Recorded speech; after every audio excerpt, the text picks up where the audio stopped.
બોલો મમ્મી, તું શું બનાવશો? તમે? હું ઢોકળા બનાવી. તમે? થુમડો બનાવી. તમે? પૂરીઓ.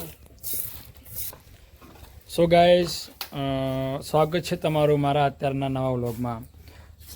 અત્યારે છે રાધણ છઠ, એટલે સારું સારું રાંધવાનું છે અને સાતમના દિવસે એને જમવાનું છે. તો મમ્મી બનાવવાની છે ઢોકળા, ઉષા બનાવવાની છે થુમડો અને મધુફી બનાવવાની છે પૂરીઓ. તો ચલો મિત્રો, આપણે વિડીયોમાં સ્ટેપ બાય સ્ટેપ આ લોકો કેવી રીતના બનાવે છે એને આપણે જોઈએ. સો ગાઈઝ, ફેમિલી મેમ્બરે પોતપોતાનું રસોઈ બનાવવાની શરૂઆત કરી દીધી છે. તો પહેલાં ઉષા થુમડો બનાવે છે, તો આપણે ઉષા જોડે જાણીએ કે થુમડો કેવી રીતના બનાવે છે.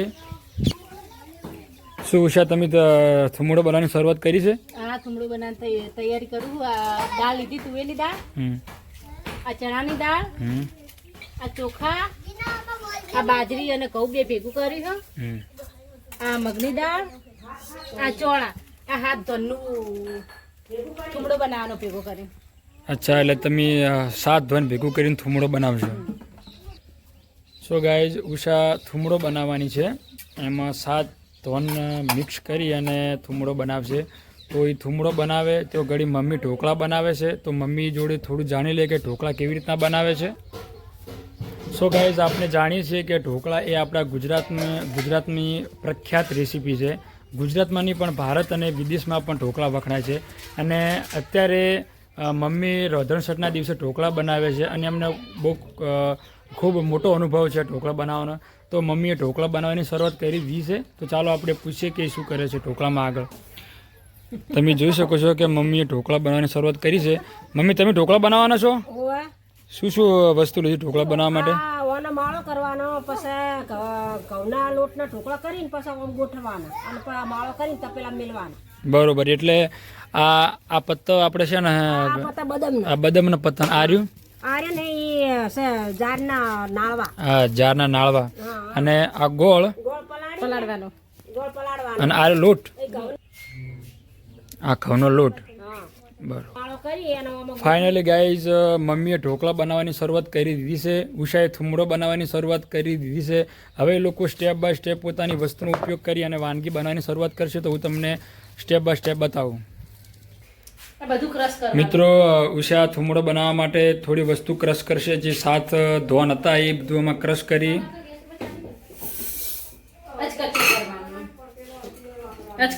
એટલે આ જે 7 ધોનથી થુમડો બનાવવા કીધા એ બધા થોડું અધકચરું ક્રશ કરી દેવાનું એમ ને. સો ગાઈઝ, ઉષાએ અને ઉષાને થુમડો બનાવવા માટે મારો મોટો દીકરો દિવ્યાંગ મદદ કરશે. મિત્રો, મમ્મી ઢોકળાનો પા કરે છે, જેમાં એને શું કરી મમ્મી તમે? આ ઢોકળાનો પા કરવો નિવેદનો. હા બોલ. ગોળનો પા કર્યો. મિત્રો, મમ્મી ઢોકળા માટે પા તૈયાર કરે છે, જેમાં એને ગોળ ભાજી અને પોણીમાં કમ્પ્લીટ એનો પા તૈયાર કરે છે. એમાં મમ્મી શું નાખશો તમે? એમાં હવે લોટ બોચશે. હા, એમાં તમે હવે આ પામાં નાખશો ઘઉંનો લોટ. ઓકે, બરોબર. મમ્મીએ ઢોકળા માટે પા તૈયાર કરી દીધો છે ફર્સ્ટ ક્લાસ. હવે જોઈએ ઉષા શું કરે છે એના થુમડામાં.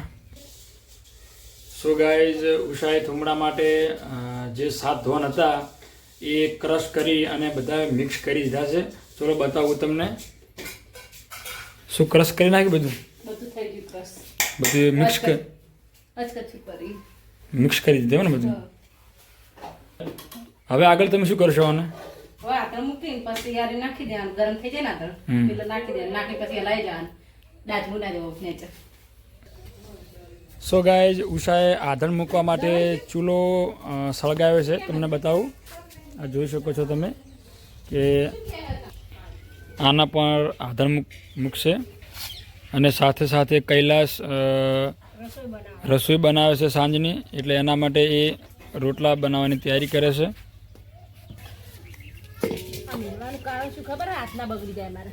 થુમડાનું આધણ તૈયાર કરવા માટે ચૂલો સળગાવ્યો છે ઉષાએ.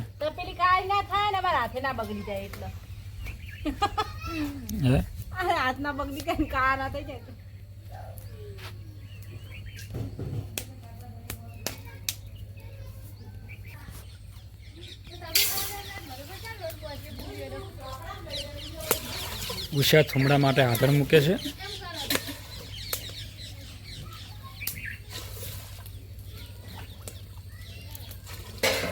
ચલો એટલા ઘડી જુઓ મમ્મીનું કોમ કેટલે આવ્યું છે ઢોકળા માટે.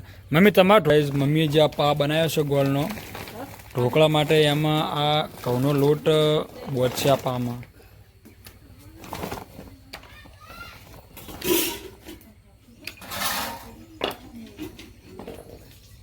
હંસે દળાવે કે દોણા આવે સાળવો પડે આ તો.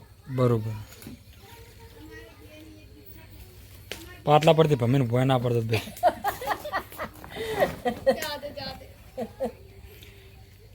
ઉષા ગાળવાના આલજી. સો ગાઈઝ, ઉષા થુમડો બનાવવા માટે આધણની તૈયારી કરી રહી છે. અહીંયા મમ્મી ઢોકળા બનાવવા માટે લોટ બાંધી રહી છે અને સાંજના ભોજન માટે કૈલાસ રોટલી કરી રહ્યા છે. હજુ સુધી મધુભી એમનું કોમ શરૂઆત નહીં કરી. મધુભી તમારે કેટલી વાર છે? ફાઇનલી મધુભીએ પણ પૂરીઓ બનાવવાની શરૂઆત કરી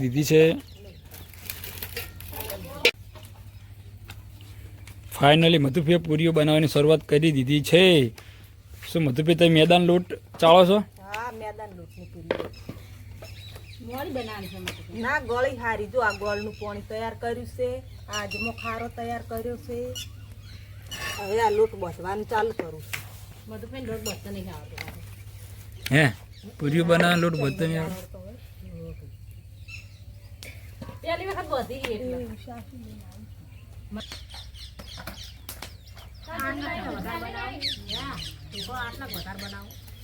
તમને કીધું તો ખરા હું આજે ઉધી પડે રે એવો બનાવ. શું ઉષા તમે આધણમાં કોઈ નાખ્યું? ઉવા જે બધું ક્રશ કર્યું હતું ને એ બધું નાખ્યું ને એની અંદર પછી મેઠું નાખ્યું. હવે બરોબર. લાઈ જવાનું. મિત્રો, ઉષાએ આંધણમાં જે 7 ધોન હતા એને ક્રશ કર્યા હતા એ આ આંધણમાં નાખ્યા છે અને અંદર મેઠું નાખી દીધું છે. હવે કેટલા ઘડી રાખવું પડશે આને? થઈ જાય, ચડી જાય, ખીચડી બને ને એવી રીતે થઈ જાય એટલે તૈયાર. બરોબર. એટલે ખીચડી બફાય એવી રીતના ધોન બફા એમ ને? બરોબર. મિત્રો, મમ્મીએ આ થુમડો બનાવવાની શું પ્રોસેસ છે? આ થુમડો કલાકથી 1.5 કલાક લાગશે અને લાઈ લાઈ કરવું પછી નકર ચોટી જાય મીઠી. બતાવજી.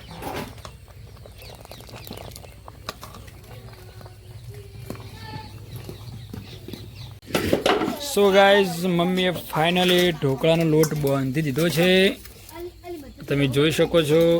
અને હવે આ શું કરો છો મમ્મી તમે ઢોકળામાં? આ ઢોકળા મેળવા બોલે છે ને એનો માળો. હવે ગાઈઝ, મમ્મી ઢોકળા માટે આ ઘઉંનો જે કહેવાય અને આ બદામના પત્તાનો ઉપયોગ કરશે. ચલો જુઓ આગળ એ શું ઉપયોગ કરે છે આનો. આ કૃષ્ણ ભગવાનની આરતી કરવા માટે આવી છે, એની રેસીપી બનાવતી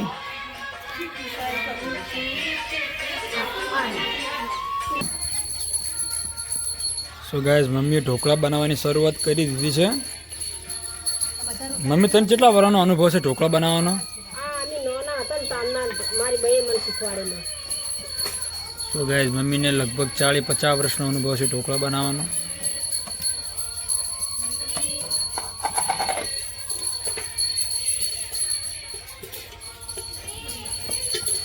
આમ કરી આવો આમ કરી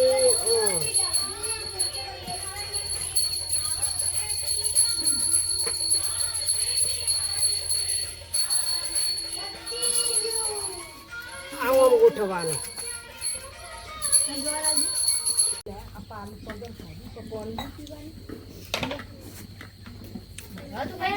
સો ગાઈઝ, મમ્મીએ ફાઇનલી 2 ઢોકળા બનાવી દીધા છે અને બીજા બનાવે છે. ચલો તો ઘડી ઉષા શું કરે છે જોઈએ. તમારે થુમડાનું કામ કેટલો કમાયું છે? હે, થોડો બની ગયો. બની ગયો મારો થુમડો. હો સો ગાઈઝ, હે અમે સૂટા બનાવીને પતી ગયો મારું કામ. સો ગાઈઝ, સૌ પ્રથમ ઉષાની રેસીપી બનીને તૈયાર થઈ ગઈ છે એનો થુમડો. સો સો ગાઈઝ મમ્મીએ ફાઇનલી ઢોકળાને કમ્પ્લીટ કરી દીધા છે. આ તમે જોઈ શકો છો કે બે બદામના પત્તા વચ્ચે ઢોકળાનો જે આ બનાવ્યું છે એને રાખીને કમ્પ્લીટ કરી દીધું છે. મમ્મી હવે શું કરવાનું આમાં? ઓના પર ઢોકી દેવાનું, એટલે ઓને ચૂલા પર મૂકી દેવાનું બાપુ? ચૂલા પર મૂકી દેવાનું. ચલો મેલો. સો ગાઈઝ મમ્મી હવે ઢોકળાને બાફવા માટે દેશી ચૂલા પર મૂકે છે, તમે જોઈ શકો છો. એમ નહીં કીધું. સો ગાઈઝ ફાઇનલી 3-4 કલાકની સખત મહેનતથી ઉષા, મમ્મી અને મધુભાઈએ પોતપોતાની રેસીપી બનાવી દીધી છે. ચાલો તમને બતાવો. મમ્મીએ ઢોકળા બનાવી દીધા છે, તમે જોઈ શકો છો. મેં બતાવો તમારા ઢોકળા. આ બની ગયા જો. બરોબર. ઉષાએ એનો થુમડો બનાવી દીધો છે અને મધુભાઈની પૂરી બનાવી દીધી છે. તમે જોઈ શકો છો કે બધી રેસીપી બની ગઈ છે. અત્યારે રાધણ છઠ છે, કાલે સાતમ છે, તો કાલે મળીશું મિત્રો. કાલે આ રેસીપીને આપણે પ્રસાદ રૂપે લેવાની છે, તો મળીશું કાલે. Good night. જો મિત્રો તમને આ વિડીયો ગમ્યો હોય તો લાઈક અને શેર કરજો. Thank you.